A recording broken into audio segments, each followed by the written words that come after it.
ايه ده انت بتبيع ميه؟ ايه ده عملت فيك ايه يا اخي؟ عملت فيك ايه؟ 10 جنيه دي بتاعتك؟ لا بقت بتاعتي.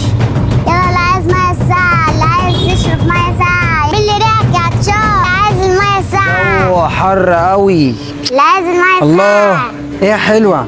نعم. كام الميه دي؟ 5 جنيه. الله دي ساقعه قوي. انت اسمك ايه بقى؟ اسمه سما. يا عسل ما شاء الله.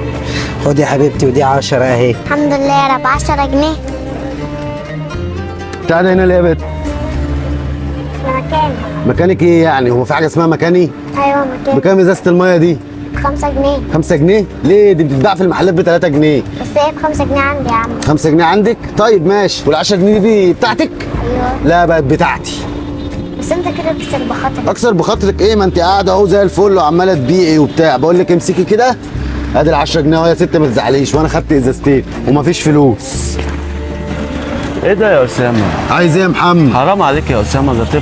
يعني ايه بدل طفله ما يعني؟ تكبر بخاطرها يا اسامه تاخد منها الميه. يا عم ما قاعده بتبيع في الشارع، وبعدين ده بتبيع الازازه ب 5 جنيه والازازه ب 3 جنيه، عايزه تنصب عليا. يا عم دي طفله بتسترزق يا اسامه. انت عايز ايه يعني حرام دلوقتي يا عليك محمد؟ يعني يا أسامة. انت عايز ايه لا يعني؟ يا اسامه حرام، حرام وربنا. يا عم ما انت يرضاش هتقعد تقول لي الظلم، ده حرام طفلة حرام، يا انت أسامة. عايز ايه؟ طفله يا حبيبي.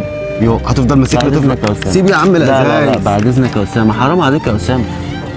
ماشي يا عم محمد، ما نشوف اخرة الطيابه بتاعتك دي. معلش يا حبيبتي ما تزعليش. شكرا يا عم، ربنا يكبر بخاطرك يا رب. يا رب يا رب. مبسوط يا سيدي؟ ايوه يا بابا.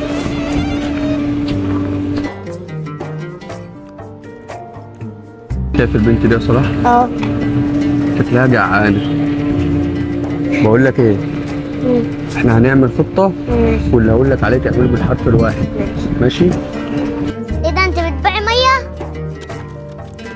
ايه ده عملت فيك ايه يا اخي؟ عملت فيك ايه؟